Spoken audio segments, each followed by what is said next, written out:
Hi everybody, Stone here with Wood and Stone. I'm hanging out with Robb Gray of Graycloudusa Knives. He was gracious enough to let us check out his shop today, and he's going to share a little bit about how he built his business and how small shops can still work, and it's all about the luck. No, so we're just going to kind of go over how he got started. I met Robb through Woodcraft here in Seattle. He was one of the teachers there. He taught the pen turning class and the knife making class, where you make the handles of the knives, put those pieces together, put the scales on the handles with the Woodcraft kits.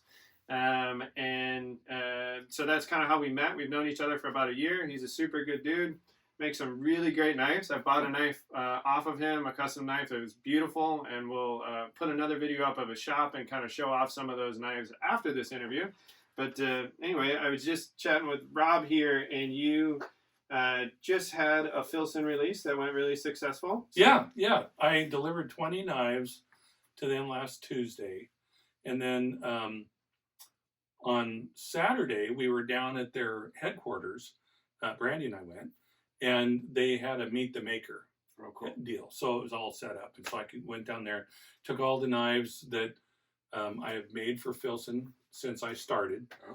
So because every time I make a batch of knives, I keep one for myself. Sure. And I number it out of the amount. Like if I make 20 knives, I'll number mine 21 of 20. So it never will worry about getting sold or anything. Oh, sure. And it's just a smart thing I learned a long time ago from someone. Because if there's any questions in the future about what I made, I have exactly what I made for that time. So I do that. Yeah. And kind of how you made it, and you can remember the process and stuff. Yeah. And they sold those 20 knives in less than 40 minutes, and they did it online. Nice. And the fastest was 29 minutes, and that was for one last December. Very cool. Congratulations. That was cool. That was cool. You also work with some nicer restaurants here in town, and you were explaining that you had some chefs that you worked with to help design some knives. Right. So the CEO of FILSON, I've made so far 1,900 knives for FILSON. Okay. And the CEO back in about 2017, introduced me to Brian and Mark CANLIS. Okay. And their sons are the owner, and so it's their deal now, and boy, they are cool people. So once I had a chance to meet them, then Brandis, my wife, worked with them and designed the FILSON steak knife or dinner knife that you have when you go to the FILSON restaurant. Oh, cool. So while we were there, we got to know Brady Williams, and he was the chef for a number of years. And he said, "Do you do cutlery? Kitchen cutlery?" "Nope." "You need to." "Okie dokie, we'll get going."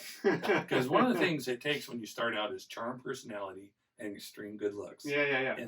And so for me, it was pretty easy. And then we started. So Bran worked with Brady and designed all of our kitchen cutlery based on what one of the top chefs in the United States thought about knives. And we've been doing pretty well with those. And now he owns Tomo in White Center. Mm-hmm. So I did some knives for him over there also. Right on. Yeah. So you have some of these relationships. You take custom orders, and you do some really nice custom knives. I mean, really nice seems like an understatement, but yeah. Well, yeah, thanks for that. We were doing 150, 200 knives a month for FILSON. I had a little bit bigger shop. I had an employee, and we worked our rear ends off for a while. And then we just slowed everything down. And so, which is great. So now I do 3, possibly 4, between 15 and 25 knife sets a year for FILSON. Okay. And there's kind of more of like a collector's thing now. Yeah, much more exclusive. I do more in the realm of custom knives like this. And anytime I've got a sheath, I can hand tool. I hand tool that. Sure. The cool thing is my wife is so much smarter than me. So she runs our laser. Yeah. And she also has all of the leather machinery in the basement. And so she makes like the 20 sheaths we just did for FILSON, the 21 sheaths. She made all of those. And then she marks all my knives for me with the laser. And then she makes the boxes that they go in. Right on. Yeah. I get really great dinners. Yeah. Sounds like you have the arrangement I have. Yeah. my favorite two words are yes, dear. Yeah. So like things are going great now. Yeah. Yeah. But I imagine that's probably not where everything started or how they started. Where did you get going? Well, back in 2003, went to Spokane to a friend's birthday party, and this woman that really enjoyed wine had come up to me and said, "You look like an artist that needs to get back to work." And I just went crazy. I'd studied architecture, failed it because of trigonometry. I'm not that bright when it comes to math. Okay. And so, while I was in architecture, I took a class on jewelry making, and I loved it. I just was in college, and I couldn't afford to do anything. So, like, within a month, I had $3,000 worth of equipment bought. We took off the next year, went down to the big jewelry show in Tucson, bought a bunch of stuff. I started doing Southwest style Indian jewelry. Mm-hmm. And I did that for a couple of years. And then I've always had this thing for knives. And I was up in Alaska, and I found this catalog called Garrett Wade, and they had a knife blade already made. You just had to put a handle on it, and that's what started this whole thing. Mm. And then I researched and realized, wait, there's Jantz, and there's USA Knife Makers, and there's Texas Knife Supply, and K&G in Arizona stabilizes every handle on everything I do. I send down to them, and I love the way they do great work on stabilizing knives. And I buy other not blades, but when I first started, I would buy blades already made, buy them directly from, say, Jantz, and then put handles on them, and then sell those. And I did that because my mentor said, you need to learn and understand all about the handles part of it before you even start designing blades, and who the hell's going to heat treat them for you and all this stuff. So I went, as with everything, once I get started, overboard. Oh my God. So I learned so much in metallurgy that I taught it for 3 years up at South Seattle College in the welding program. Okay. While I was teaching some other classes too. And so, yeah, I really understood it. Finally bought my own kiln. My mentor, Dan Westland, down in Cathlamet, has helped me for, I couldn't tell you how many years, 15, 20 years at this point. And it wasn't until 2010, 2011 that's when I went full time on making knives. Okay. And it's because I have not had to pay for advertising. It's been word of mouth. It's been great. I really like working with my clients when they have something they want me to make. And Brandis gets involved in it. And if there's, because I'm not all that good with color, she is.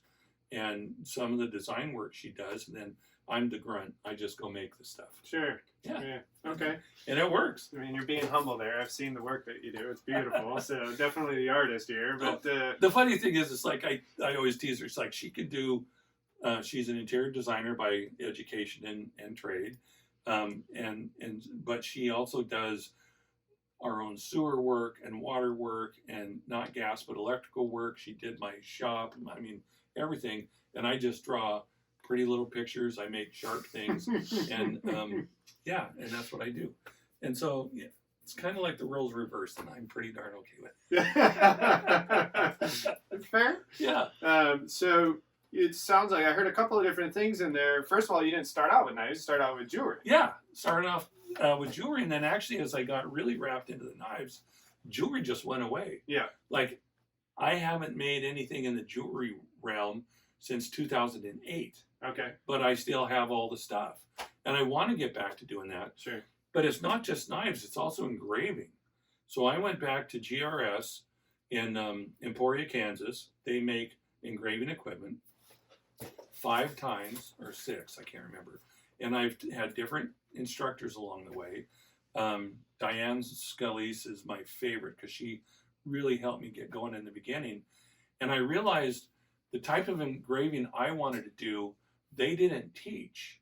And I've not, as of this day, found anything else online by any other engravers that do what's called the Sheridan style of like leather tooling, Mm-hmm. and do it in engraving. And so I had to make all my own scoop tools for making things look the way it does when you're doing tooling. So like this is what the tooling looks like. Right. It's a Sheridan style.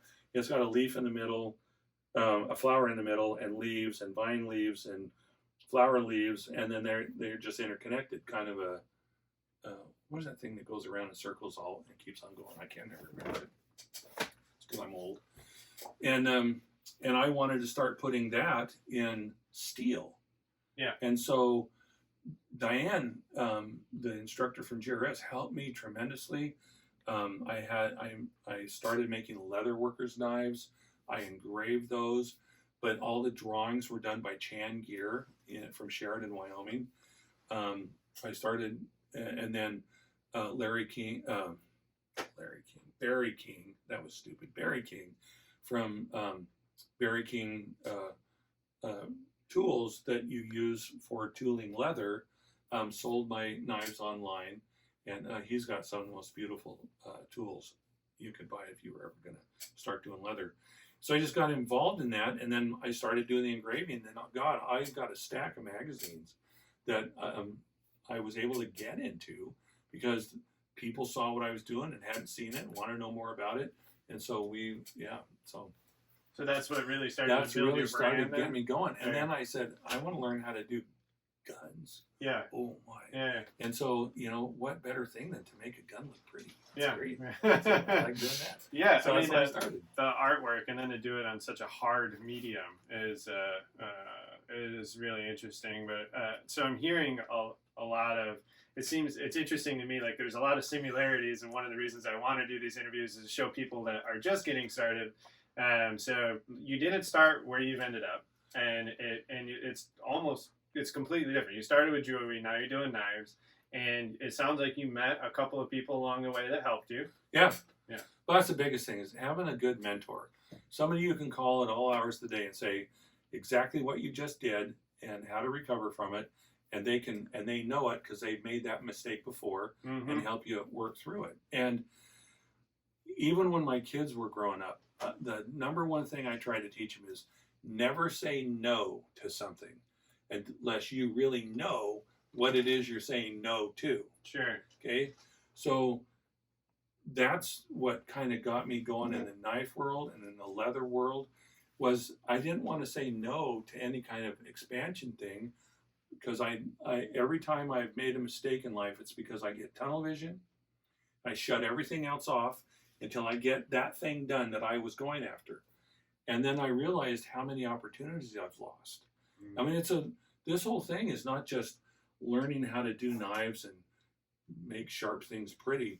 It's also kind of a lifestyle where, shut your damn mouth, open your mind a little bit and think about other things that you can do. And I started doing that and oh my gosh, then things started opening up and I get potential customers calling, well, what do you think about this and that? Well, I can't do this, but I can do this. And then I can look at that and see if there's a way to meld into it. And that's why just word of mouth on the stuff that I've been very fortunate working with the clients that I can go where I'm getting.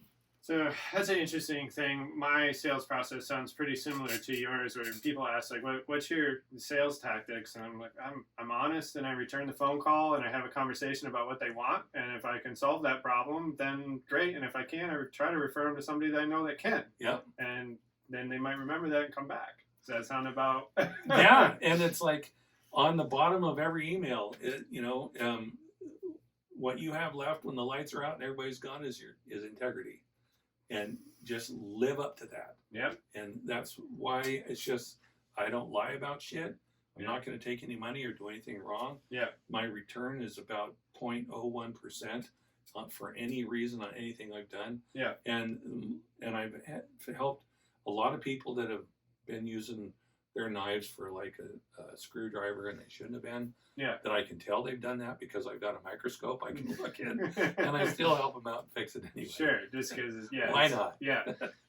Yeah, I think in integrity and like your word and your reputation, like everybody can make it when things are like money's flowing and everything's coming easy, but like the tough times, really what'll get you through there is your integrity, your connections, your reputation. Yep. Just so that people know they can count on you. Right. And that's great. Good and bad. And I've often found like even if it doesn't cost you money, that's the easy time to be like respectable. But like even if it does cost you money, that actually is a better investment of the time to like, take it on the chin. Yeah. Because it comes back around of like, that guy lost money to keep his word. And learn from it. Yes. Yeah, It becomes an investment in your brain. Yeah. Yeah. I had a mentor a long time ago that said, you think college is expensive, try being an entrepreneur. Because it's just like... No. Yeah. Oh, yeah. And it's not, there is some luck involved, but it's more, to me, it seems like, you show up every day, and because you don't know when your lucky day is going to be. But a lot of it is just is that like is following up, hard work, being in the room. Would you agree with that?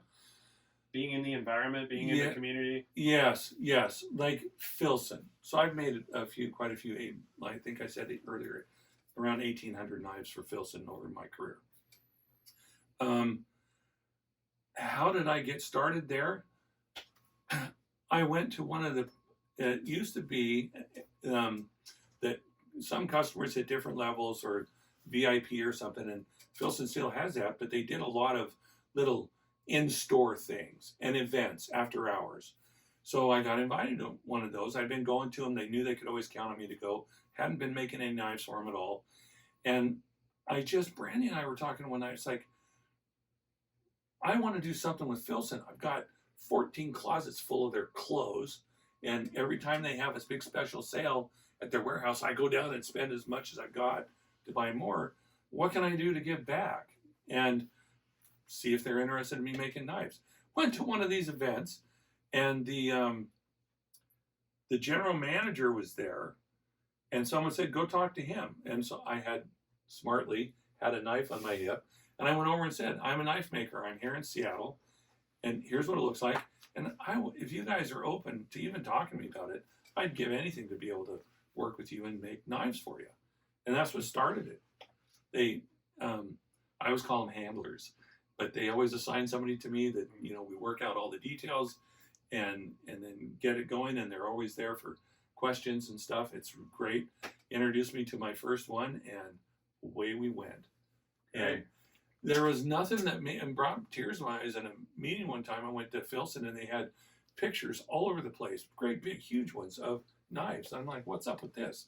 Well, did you know that for the last blah blah blah, you're the #1 selling company on third-party stuff that we have? And I just about, I'm like, yeah.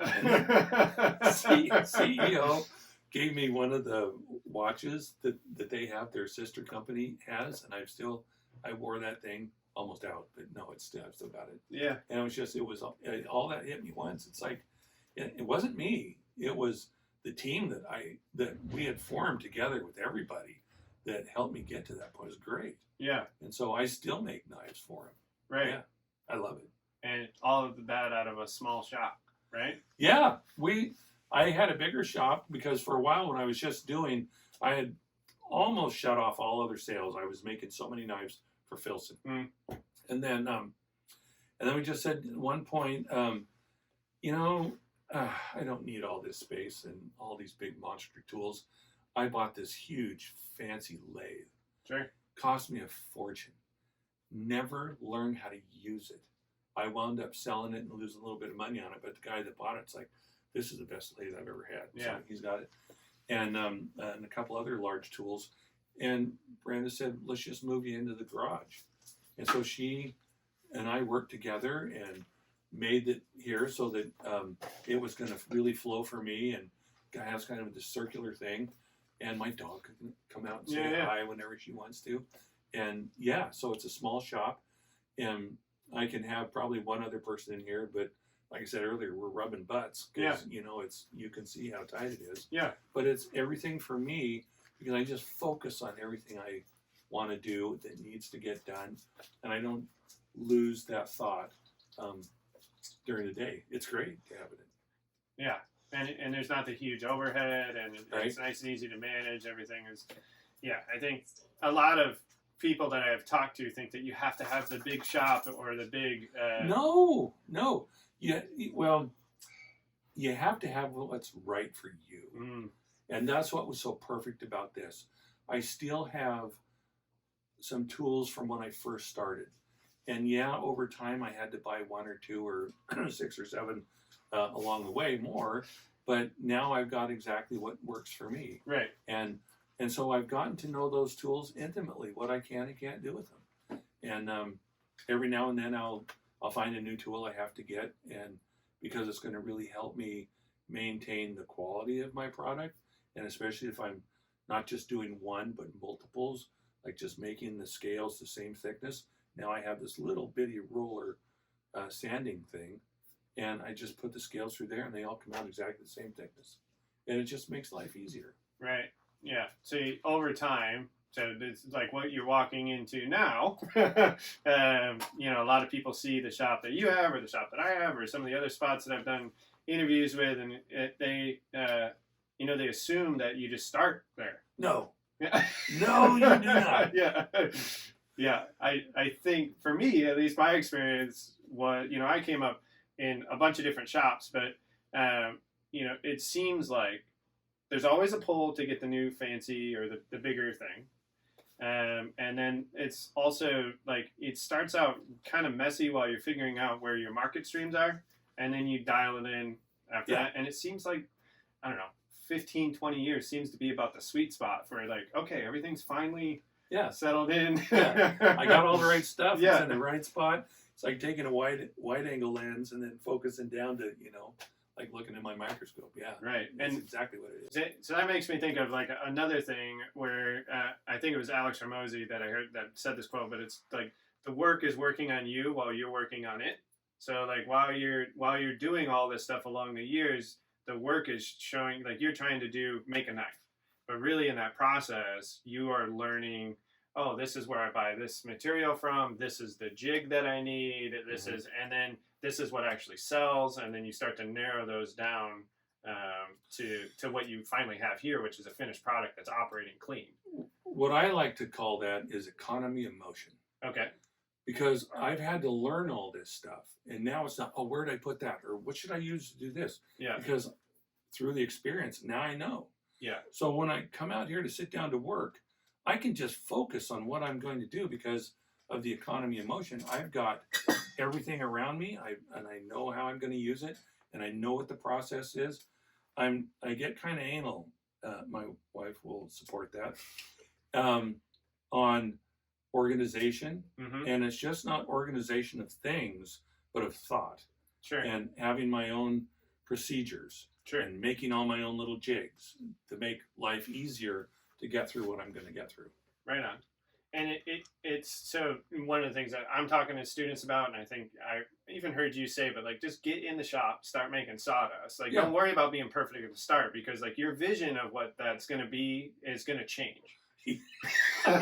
So like get busy, like start making stuff. Yeah. Get in there. Yeah. And then, oh, I need this tool, and then since I have that tool, now I can do this thing over here, and then you like start to expand, and then once you expand enough and kind of find what's working, you can niche back down into what you like and what you find is moving. Yeah. Yeah. Exactly. Oh, absolutely. And then you have all the contacts and the skill sets and the experience. The experience goes a long way, especially in my experience in the sales process of just like kind of talking through things. A lot of times you get customers because they know that you know what you're talking about. So that trust becomes like a reason why you get commissioned for the work. Well, and I'm sure this is the same in woodworking, because I don't do a lot of woodworking like I think you do, but knife making, it's also the same when you look at the tools. It's, you can get a bandsaw and it can cut stuff, but what else can it do? Right. And that's how I have to look at my grinders, and there's all these new jigs that are coming out, and how can I make something that's not only as good as, if not better, for me? Got it. To make that product even better along the lines, or make it easier. If I can get something to where the quality looks like what I used to take 14 hours to do, and get it down to 10, Mm-hmm. great. Yeah. Yeah. So still evolving, always learning. Always, absolutely always. It seems to me like it's a piece of the process. It's one of the things I appreciate about woodworking. I'm sure it's the same with knives and the woodworking that you do with the knives. It's still beautiful, by the way. It's one of the things I like about it. Is you can do it your whole life and you're not going to learn it all, right? And there's a beauty in that, I think. It used to be, at the end of the day, if I wasn't bleeding, then I realized I didn't have that great of a day. Yeah. And then I had to really start looking at that as I was, having blood infused after dinner because of dripping all over the place. And I realized, no, that's not right. I don't cut myself but once every 2 or 3 weeks now because I just learned how to handle things a little bit better. Sure. Which is sometimes just a little thing. Yeah. It certainly makes the work more comfortable. Yeah. Well, you do really beautiful work, and Thanks. your leather work, and you're doing guns, and there's a lot of really pretty stuff. But it's just amazing. The knife that you made for me that I gave away as a gift was well received, so thank you very much for that. You're welcome. And you gave me an idea with the pens that you would gift with some knives. Like I started doing that. I do cutting boards with my residential clients. When I make a custom piece of furniture, I'll send a cutting board. So thank you for that. You didn't tell me to do that, but I was like, hey, that's a good idea. We're going to do that. And it's been well received. So I really appreciate that. And all the camaraderie and jokes that we've had along the way is always good. Yeah. But, some of the stuff I send you, I kind of wonder if I should have done that. well, But fair enough. I'm glad you brought that up because one thing in knife making that I have learned to just abhor is waste. Because there's a lot of and it's kind of like that in pen making. You make this big 1 inch by 1 inch by 4 inch thing and start turning it down and look at all the stuff you've wasted. When you really only need this smaller deal to fit onto the little brass sleeves. So on some of these things like mammoth tooth or ivory, I save all the chunks, all the extra stuff. I don't just throw it out. I save it all because I figure at some point I'm going to really come up with a great way to redo it. So one thing is like with ivory, we'll put it in some colored resin, let it form, make a knife out of it, or make a knife handle out of it, or make a pen out of it. Don't just throw it out and let it go. So that's one thing I've tried to do all along the way is to reduce as much excess or garbage that I would normally just say, yeah, I'm done with that. Let's get rid of it. Now to say, what can I do with that? And how can I not wind up throwing that in the trash? That to me is a big deal. It's a really big deal. Yeah, everything you do is a lot smaller too. Yeah. So like those little things. But as we wrap up here, I want to clarify 2 things just so that nobody gets a bad vibe off you. When you say ivory, you mean mammoth ivory. Mammoth ivory. Yeah. So a fossil. Believe me. Yeah. There is nothing I do here that's illegal because I have a federal firearms license. I will not lose that. Yeah, exactly. And it's the same thing with ivory. I have no elephant ivory at all. This is all stuff from animals that haven't been around tens of thousands of 13,000 years ago. Yeah. And then the other thing I want to clarify is these 2 knives right here are Robb's first 2 knives. So that's not what you're going to get if you buy a knife from Robb now. This was when I was, I think, 12, 13, 14, somewhere in there. I made this. And then this was the first knife that I had made. It's not a blade I made. I just put a handle on it. I had no mentor. I didn't know what I was doing, which is obvious when you look at this. I gave this to my wife's dad as a present, and I'll be darned if a couple years later he said, I'm going to just give this back to you, and you should put this someplace to show people where you started and so they know where you're going. Like, thanks, Leon. Yes. I appreciate that. I think that was a compliment. Yeah. I don't know. So I will never get rid of those. All right. Well, fair enough. Well, thank you for sitting down with me today. This is Robb of Gray Cloud Knives and Stoane of Wood and Stone. I hope that this has helped everybody see from another maker's perspective that you can do a lot in these small shops that's really successful. You can go into FILSON stores, you can go on FILSON online, you can go into CANLIS, you can see Robb's stuff, and it comes out of an 800 square foot shop or probably 700 square foot shop. So these are really powerful shops. You don't start with all the fanciest tools, And oftentimes you don't start where you think you have an idea of where you think you're going. And then by the time you get to that spot, you're like, that's not the direction I want to go. And you talk to that same person 20 years later and they're doing something different, and it's still amazing. And you've found your niche and you do very beautiful work. So thanks for showing that off and taking the time to sit down with us. I really enjoyed this. I really did. Great. All right. We'll put the links in the description down below for Robb's stuff, so you can find all of his social media stuff and his website. I'm sure you'd be happy to hear from me if you want to buy a knife. Have a good one.